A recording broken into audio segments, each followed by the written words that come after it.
El Señor esté con ustedes. Del Santo Evangelio según San Juan.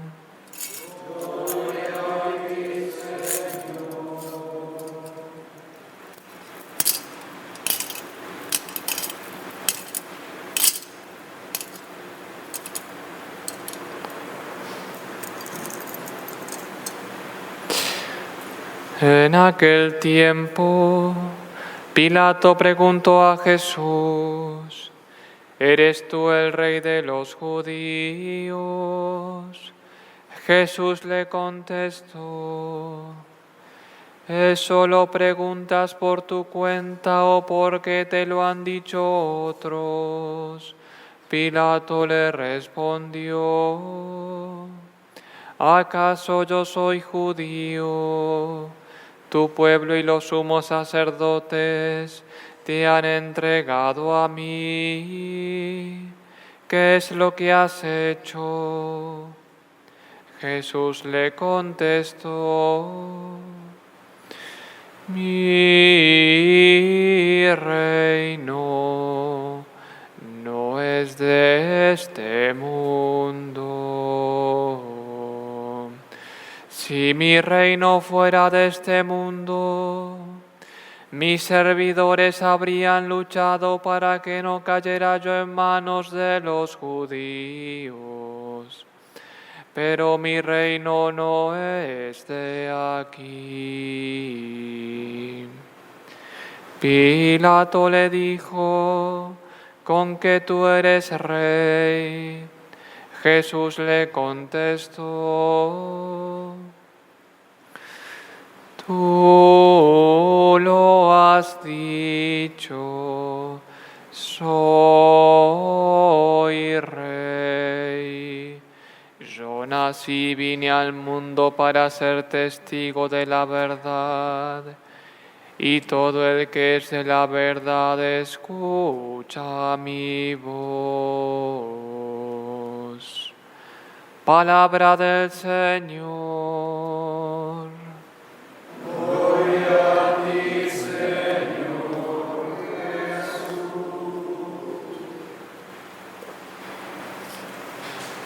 Ave María Purísima, Sagrado Corazón de Jesús.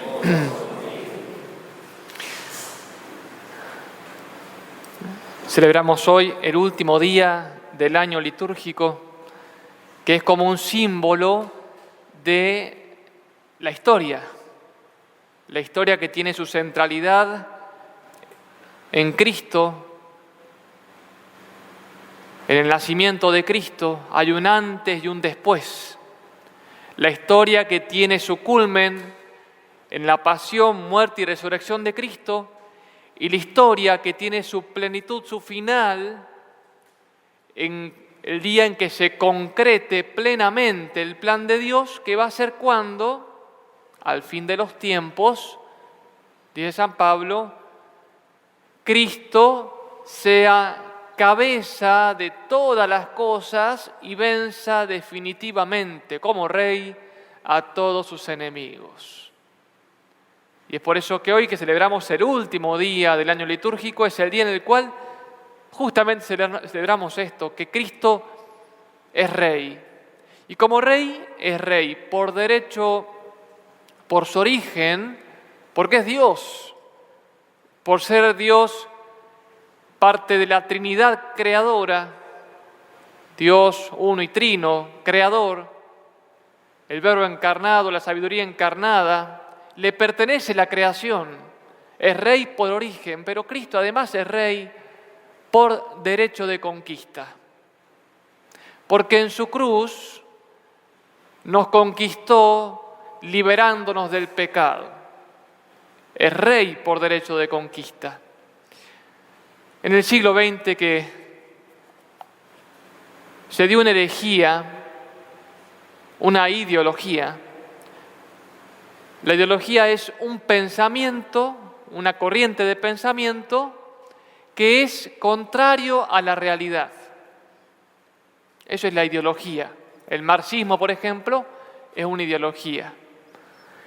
Pero hubo una ideología muy terrible que se denominó laicismo.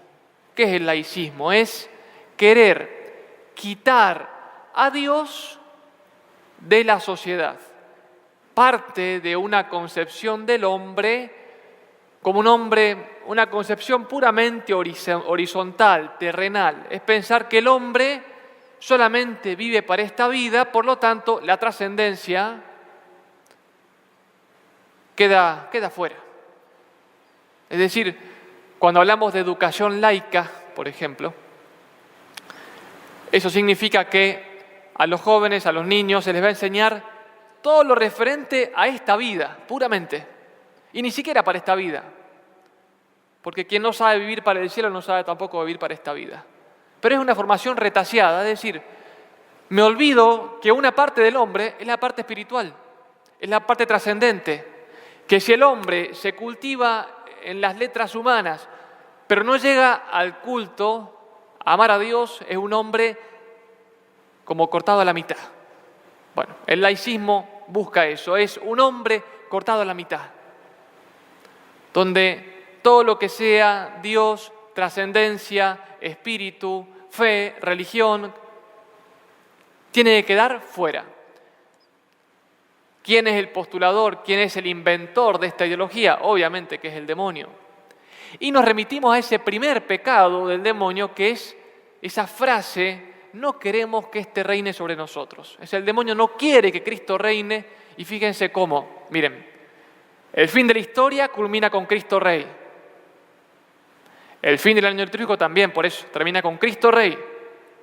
Y el inicio de la historia de la salvación, o más bien el inicio de la creación, comenzó atacando ese último principio. El demonio, ¿qué atacó? A Cristo Rey primeramente. No queremos que este reine sobre nosotros. Ese fue el pecado demoníaco. Y ese pecado, a lo largo de toda la historia, se va a ir repitiendo. Entonces decíamos, a principios del siglo XX, se plasmó esta ideología que, por ejemplo, se dio en el comunismo, que era un régimen estrictamente ateo, donde se buscaba la muerte de Dios. Un régimen donde Dios no existe. Es decir, creemos una sociedad en la cual Dios haya muerto. Cuando el Papa ve esto, escribe una encíclica llamada Quas Primas, donde proclama solemnemente la reyesía de Cristo sobre las naciones, sobre los estados.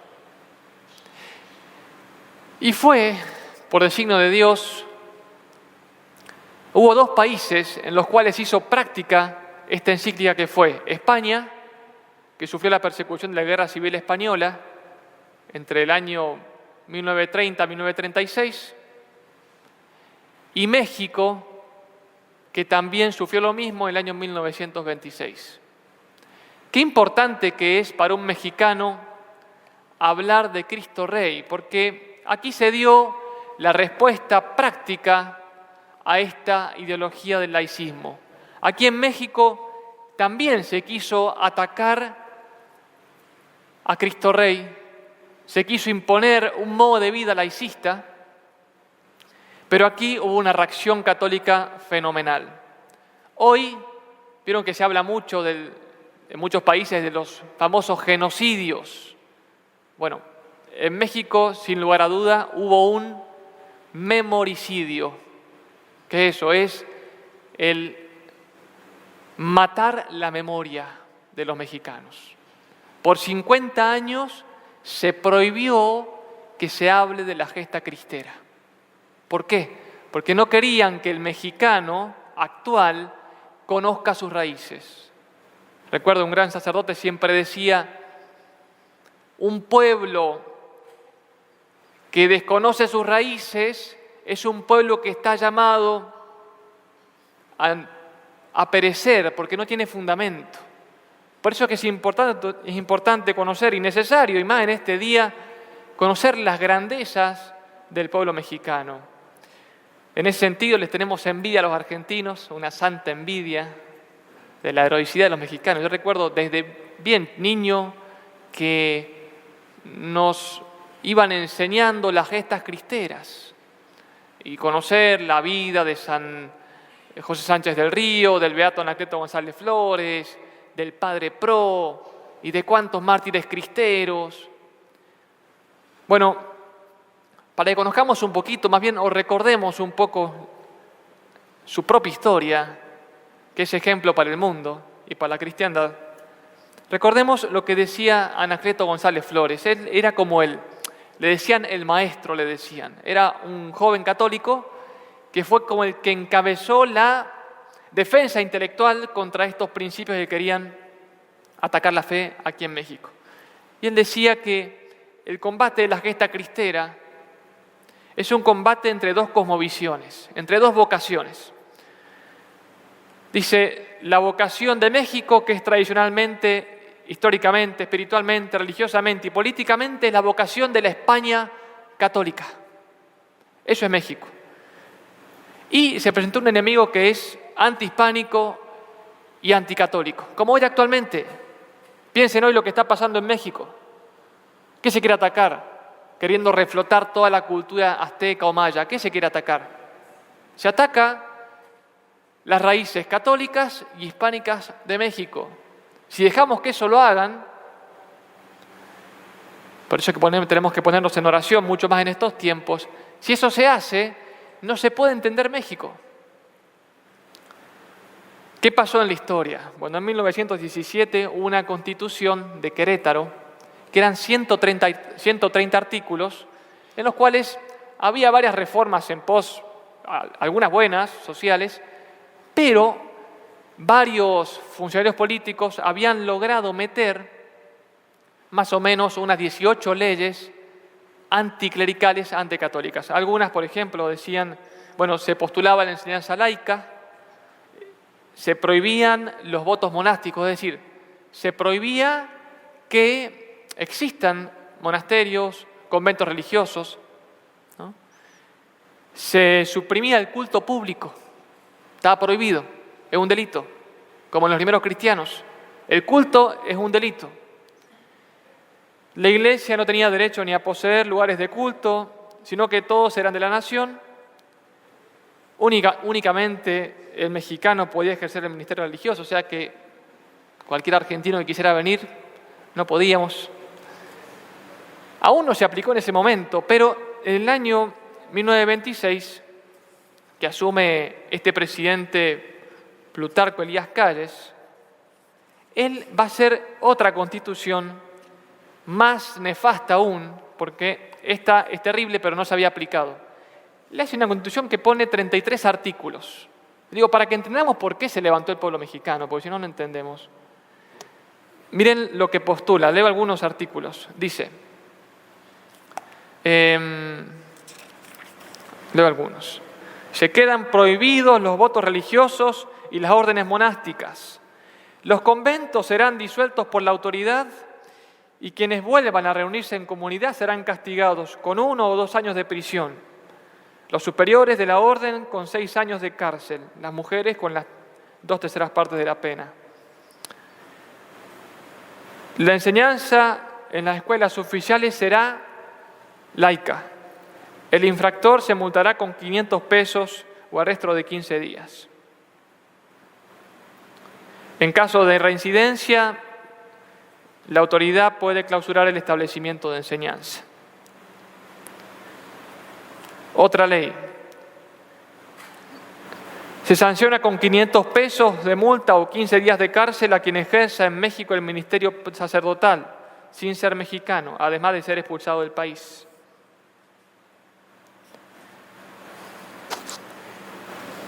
Ni privada ni públicamente podrán formular los sacerdotes crítica alguna a las leyes o del gobierno bajo pena de 1 o 5 años de prisión.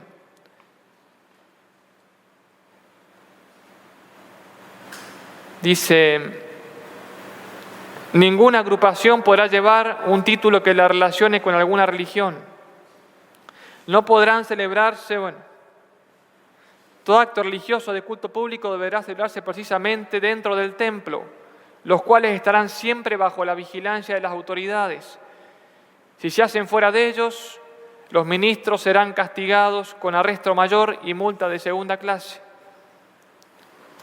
Fuera de los templos, los sacerdotes y religiosos nunca podrán usar los trajes eclesiásticos, bajo pena de 500 pesos o arresto hasta de 15 días. La reincidencia ameritará mayor arresto y multa de segunda clase.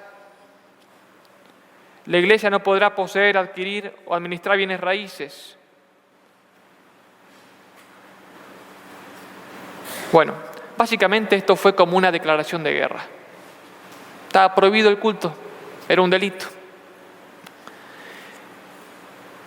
Yo sé que me hago un poco largo, pero fíjense cómo responden los mexicanos. Yo voy a leer solamente dos panfletos simplemente que en ese tiempo empieza a poco de esta ley.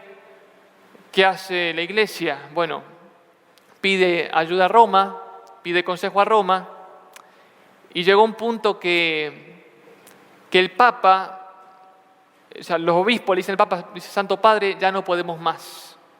Llegó un punto que después de haber hecho todos los boicots económicos, todos los medios legales, llegó un momento en el cual ya por fuerza deben defender a Cristo con lo que se denominó la gesta cristera, que es decir, a costa de la sangre. Hubo innumerables mártires, pero fíjense el temple de estos católicos, que muchos serán algunos familiares suyos, antepasados. Dice una poesía que circulaba por allí. Decía: mexicanos, furioso el infierno, a esta patria sus huestes lanzó. Venceremos a todo el infierno con la reina que el cielo nos dio. Madre, madre, tus hijos te juran defender con valor y denuedo el tesoro divino que el cielo bondadoso en tu imagen nos dio. Aunque lucha el infierno y sus huestes por destruir nuestros templos sagrados, no podrán estos fieros tiranos arrancar de nuestra alma a Jesús. Si el tirano nos lleva al cadalso defendiendo tu honor y tu gloria, nunca, Madre, obtendrán la victoria, porque aliento nos da nuestra fe. Ni el martirio de dura cadena, ni la cárcel, el hambre, el dolor, temeremos, oh Virgen morena, con tu amparo invencible y tu amor. Ciñe, oh Reina, corona de olivo, a esta patria que el dedo divino señaló como eterno destino. Manda, oh Reina invencible del cielo, a las huestes que Cristo formó. Como los mexicanos en ese momento se levantan en defensa de la fe, por sobre todas las cosas cuando empiezan a matar a sacerdotes y atacar los templos. Cuando al mexicano le atacan lo sagrado, el pueblo mexicano se levanta en su defensa. Había otro panfleto que es muy interesante, dice: Dios y su derecho. Dice: sí, Dios, primero Dios, porque por Dios luchamos. Por Dios y por su Iglesia nos lanzamos a los azares del combate. Por Dios nos tiene que venir la victoria. Por Dios conseguiremos la libertad. Dios, no el mamón de los tiempos modernos que pide oro y más oro. No Moloch que pide muerte y sacrificios inmortales, incontables. No Huitzilopochtli que jamás se sacia, siendo el ídolo azteca con la sangre de millones de víctimas humanas ofrecidas en los altares siniestros. Y siendo revolución, anhela solo la destrucción de la patria en medio de un cataclismo de odio, sangre y miseria. Dios, ¿qué Dios? El Dios de los cristianos, el Dios verdadero, cuyo Hijo Santísimo, Dios el mismo, es signo de civilización y de verdadero progreso. El Dios que para nuestros mexicanos es grandeza y prosperidad, bienestar y lucha. Sin Jesucristo, sin su Madre Santísima, María, la Dulcísima María, se podrá explicar la vida de otros pueblos. El nuestro, dice, no puede explicarse. Es nación, será lo que debe ser, si adora al Dios de los cristianos, si confiesa que Cristo es Dios, si rinde culto fervoroso y del alma a María, si vive unido a la Iglesia, la esposa mística del Cordero, autora inmediata de nuestra genuina civilización mexicana. Dios, Dios, Dios. Esto es muy importante también en nuestros tiempos. Hoy en verdad, fíjense cómo, aquí tan cerca nuestro, que se quiere renovar o de volver a reflotar toda la cultura pagana maya, con esto del Tren Maya, que por un lado sí aparentemente hay un fin turístico, pero desgraciadamente detrás hay un fin que es pagano, es paganizar de vuelta, paganizar al mexicano de vuelta. Es decir, si la fe y España nos liberó de la esclavitud, ahora nos quieren hacer esclavos de vuelta, y no ya de poderes humanos, sino de algo mucho peor, que es el demonio. Eso fue también el Imperio Azteca. Y es por eso que hoy en nuestros días también Dios nos pide defender los derechos de Dios. Es un derecho de Dios el ser adorado. Es un derecho de Dios el ser respetado. Es un deber de piedad nuestro el defender los derechos de Dios. Algo paradojal aquí en México, no se sabe mucho el acto de contrición. Algo me sorprendía aquí en México, que en todas las confesiones, cualquier persona, es muy difícil que lo sepan. Y puede ayudar esto final. Buscando en algunos documentos, por gracia encuentro un acto de contrición que rezaban los cristeros. Piensen que las palabras finales son como un resumen de lo que un pueblo piensa, un resumen de lo más importante de nuestra vida. Bueno, este era el acto de contrición que rezaban los cristeros antes del combate y que refleja el alma del pueblo mexicano y que es un himno a Cristo Rey. Y dice así: Jesús misericordioso, mis pecados son más que las gotas de sangre que derramaste por mí. No merezco pertenecer al ejército que defiende los derechos de la Iglesia, que lucha por ti. Quisiera nunca haber pecado para que mi vida fuera una ofrenda agradable a tus ojos. Lávame de mis iniquidades, límpiame de mis pecados, por tu muerte, por tu cruz, por tu Madre Santísima de Guadalupe, perdóname. No he sabido hacer penitencia por mis pecados, y por eso quiero recibir la muerte como un castigo merecido por ellos. No quiero pelear, ni vivir, ni morir, sino solamente por tu Iglesia y por ti.